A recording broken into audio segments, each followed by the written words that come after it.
Dear students, welcome back. Today I am continuing chapter 5th operators in Java, and today we will discuss some operators such as relational operators, logical operators and conditional operators. And also we will solve some programming question which is given on page number 89. So let's start our first topic. Now the relational operators. These operators are used to see the relationship between two data items in a conditional expression. The result of this expression is either true or false, that is valid or invalid. And there are 6 types of relational operator. First is greater than, second less than, third greater than or equal to, fourth less than or equal to, fifth equal to, and sixth not equal to. So there are 6 types of relational operator: greater than, less than, greater than or equal to, less than or equal to, and not equal to. Look at the following condition. Suppose I am giving condition A is greater than or equal to B. I have condition expression A is greater than or equal to B. Now I am giving value A equal to 10 and B equal to 7.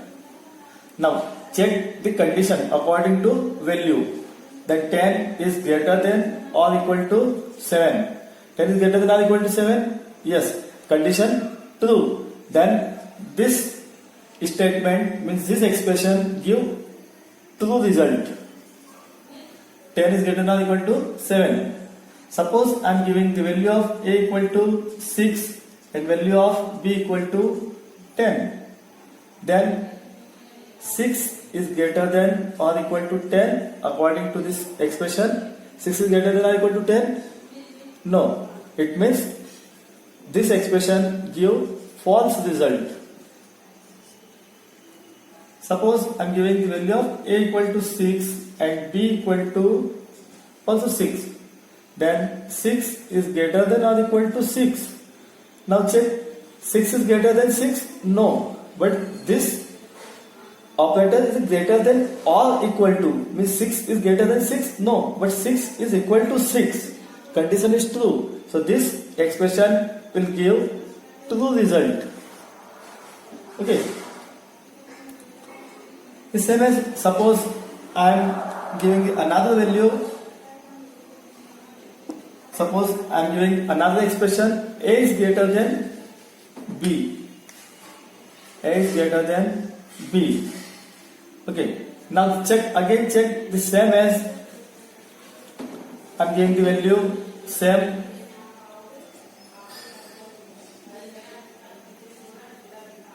Value of A equal to 10, value of B equal to 7. 10 is greater than 7.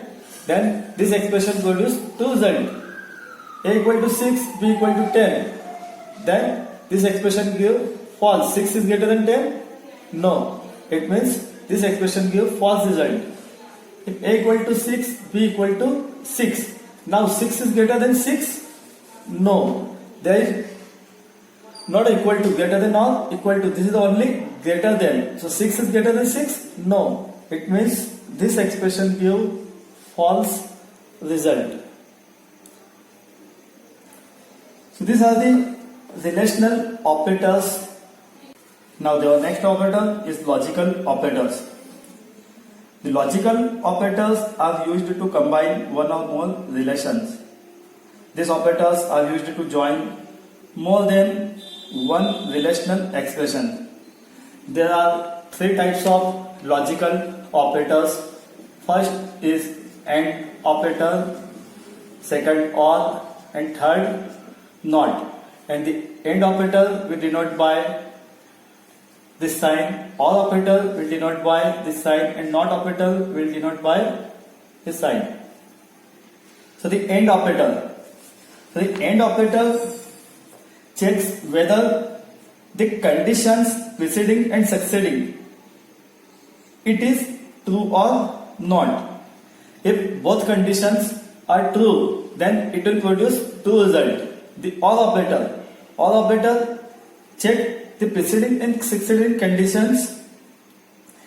is true or false. If any one conditions are true, then it will produce true result. And NOT operator is just opposite of the condition. If your condition is true, then it will produce false. If your condition is false, then it will produce true result. So now, suppose I have two conditions. First condition is C1 and second condition C2, and here I am using AND operator. C1 and suppose I have two conditions C1 and C2, and I am using AND operator, means C1 and C2. Suppose first condition produce result true and second condition produce result true. The first condition produce result true and second condition produce result false. If first condition produce result false and second condition produce result true, and the first condition produce result false and the second also false. So now, with the help of AND operator, so condition 1 and condition 2, condition 1's result is true and condition second result is true. So the AND operator will give true result. C1 and C2 means true and true. Then it will produce true result. If first condition true and second condition false, and first condition true and second condition false, so it will produce false result. If first condition is false and second condition is true, first condition false and second condition true, then it will produce false result. If first condition is false and second is false, then it will produce false result. If it means if both conditions are true, then it will produce true result, otherwise false. Now the second operator is OR operator. It means here C1 or C2. Here I am using OR operator. If first condition, the OR operator produce any one condition is true, then it will produce true result, otherwise false. The first condition is true or second condition true. True or true, it means it will produce true result. Anyone is true. First is true or second is false, then it will produce true result, because anyone is true. First is false, second is true. Anyone true? Yes. Means it will produce true result. First false, second false, then it will produce false result. Now NOT operator. Suppose not C1. Okay, not C1. It means this condition, not C1. This condition produce true result. So the opposite of this result. So the opposite of this result is a true. Then it will produce false. Opposite of this result. Again is true. So it will produce false. Is false, then opposite is true. False, then opposite is true. So this is the working of AND, OR and NOT operator. The AND operator produces the result true if both conditions are true. The OR operator produces result true if any one condition is true. And the NOT operator produces opposite result of the expression. The next operator is conditional operator. The conditional operator is a ternary operator, which is a shortcut notation of simple conditional statement. When the condition is evaluated to true, the statement after the question mark is executed, and otherwise the statement after the colon get executed. The following general syntax are: here is a test condition,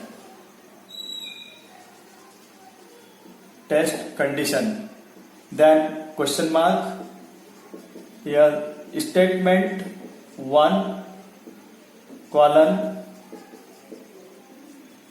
statement 2. So this operator consists 3 operand: first operand, second operand and third operand. And this condition, this is a test condition. If test condition is true, then after the question mark this statement will execute. If your condition is false, then after the colon statement will execute. Suppose if the condition is A greater than B, and then question mark, here I am typing A is greater, and colon B is greater. Suppose I am giving the value of A equal to 10 and the value of B equal to 4. Now 10 greater than 4, question mark. If your condition is true, then this result will execute. It means this result will execute means A is greater, B is greater. If your condition is true, 10 greater than 4, it means A is greater. It means after the question mark, this statement will execute. If your condition is false, suppose you are giving the value B equal to 40, then again we will check 10 is greater than 40. No, condition is false.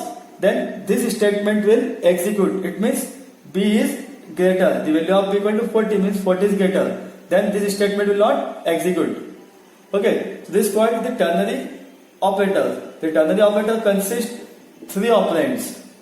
Okay, if your condition first is test condition or test expression, then statement 1 and statement 2. If your condition is true, then after the question mark, this statement will execute. If your condition is false, then after the colon, this statement will execute. So this is the conditional operator. Now this is time for solving programming question. So open page number 89, section B, and question number 8. So first we will solve question number 8. Now we will solve the question number 8. The question number 8, write a program using float type variable to find the area and perimeter of a square whose side is 12.5 centimeter. Now solve question number 8. So create a new class Q8.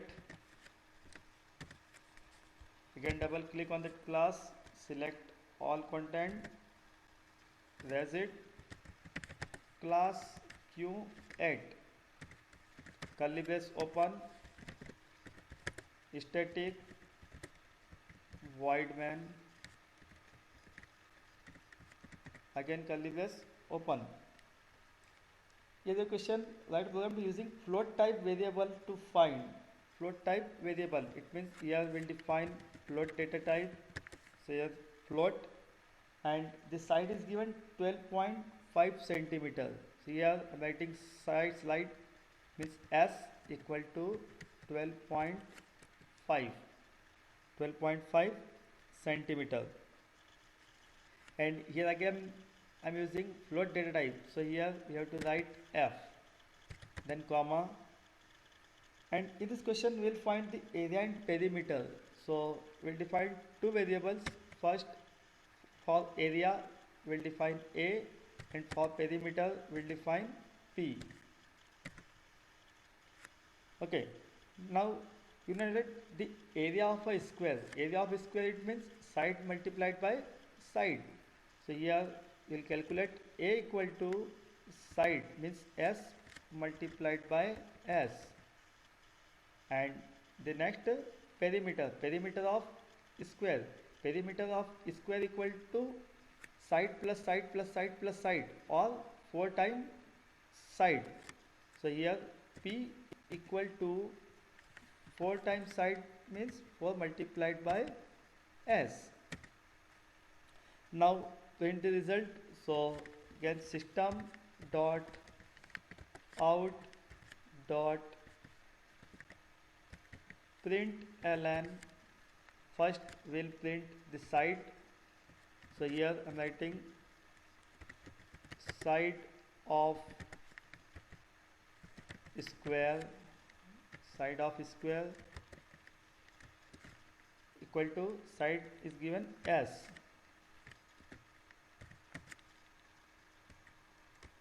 Now we'll print area. So the system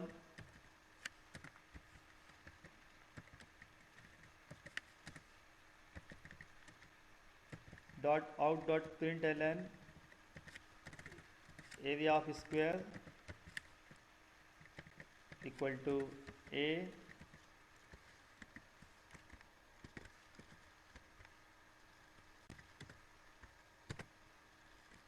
and then now the next will print perimeter of square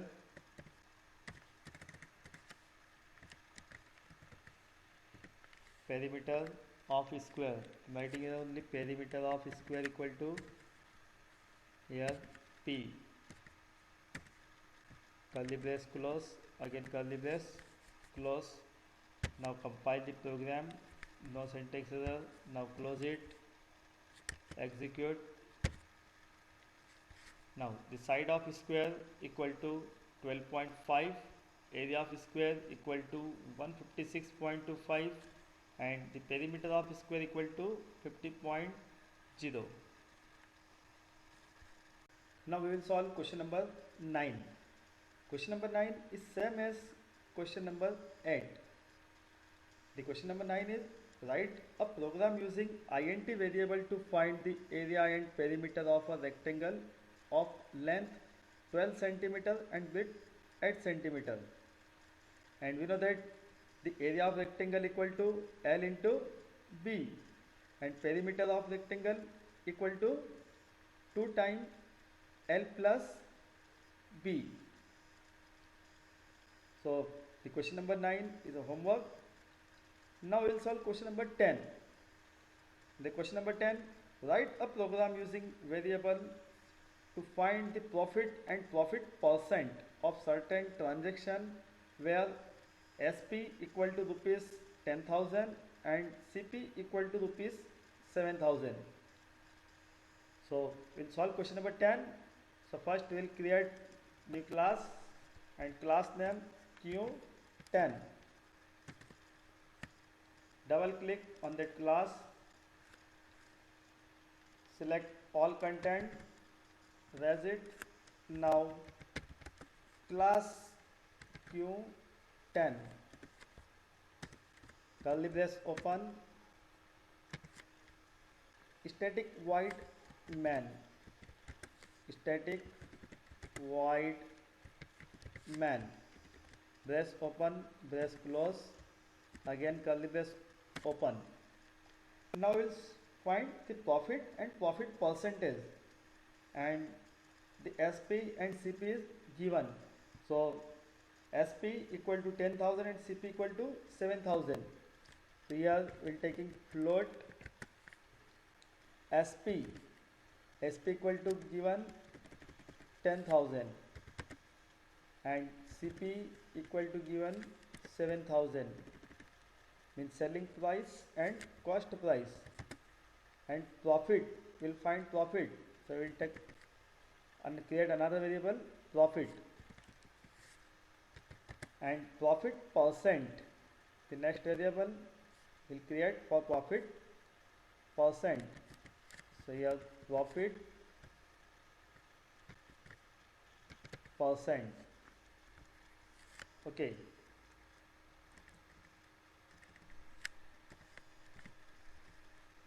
And then here now. So first we will find profit, and we know that the SP is greater than CP, then profit. So here we will find profit. So profit equal to SP minus CP, SP minus CP, and profit percent, P is capital, profit percent equal to profit percent equal to profit multiplied by 100 divided by CP. Okay.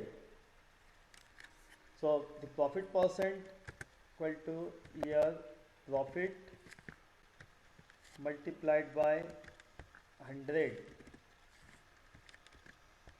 and divide by CP, divide by CP means cost price, semicolon, enter.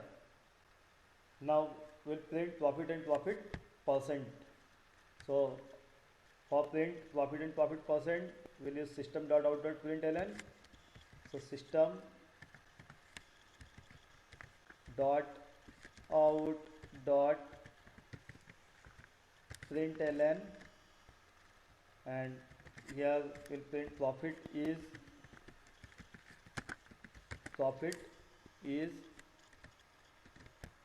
and what is the profit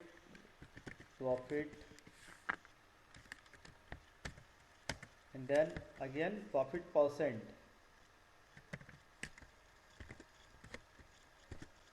So profit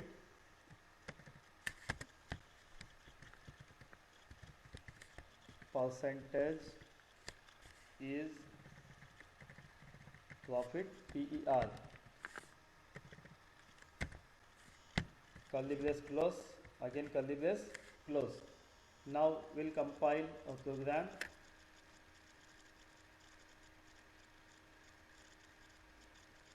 Compile and then close. Now execute program. So the profit is 3000, means 10,000 minus 7,000 equal to 3000, and profit percent is 42.85743.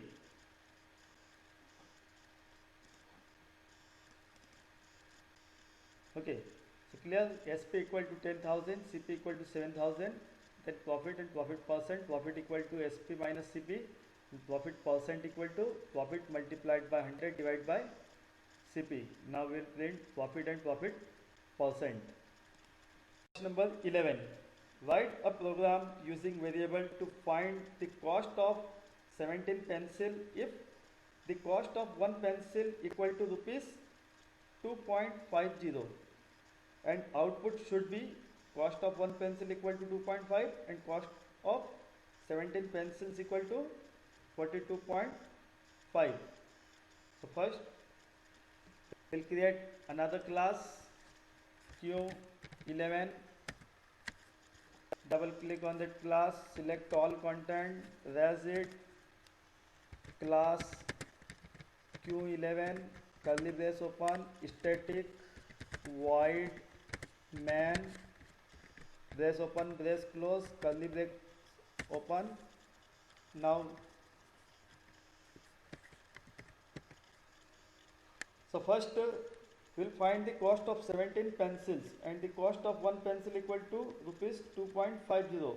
Okay, so first we'll cost.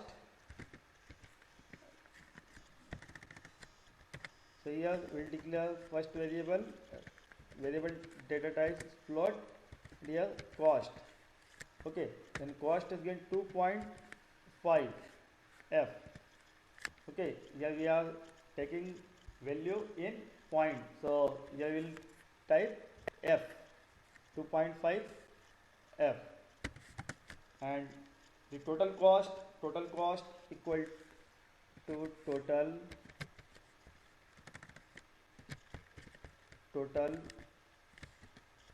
cost, and the total number of pencils, means n, means number of pencil equal to number, and number is total pencil of pencil 17. So the total number of pencil equal to 17. Now find the total cost. So how to find the total cost? Means total cost equal to cost of one pencil multiplied by number of pencils. Okay, so number of pencil equal to again 17 and cost equal to 2.5 F. Now we will print the output, cost of one pencil. Okay, your output should be cost of one pencil. So system.out.println, here cost of one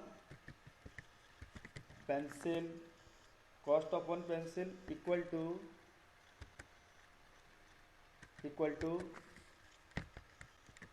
rupees, then cost of one pencil equal to cost, brace close, semicolon, enter.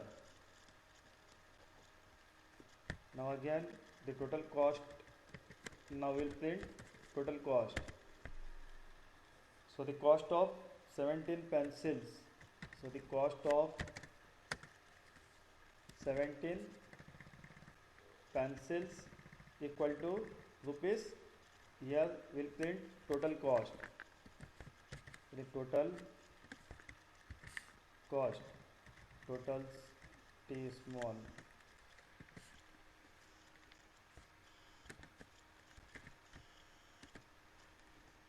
then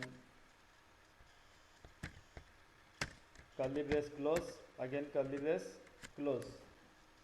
Now compile our program, no syntax error, close our program, void main. So the cost of one pencil equal to rupees 2.5 and the cost of 17 pencils equal to rupees 42.5. Now thank you, have a nice day, good luck.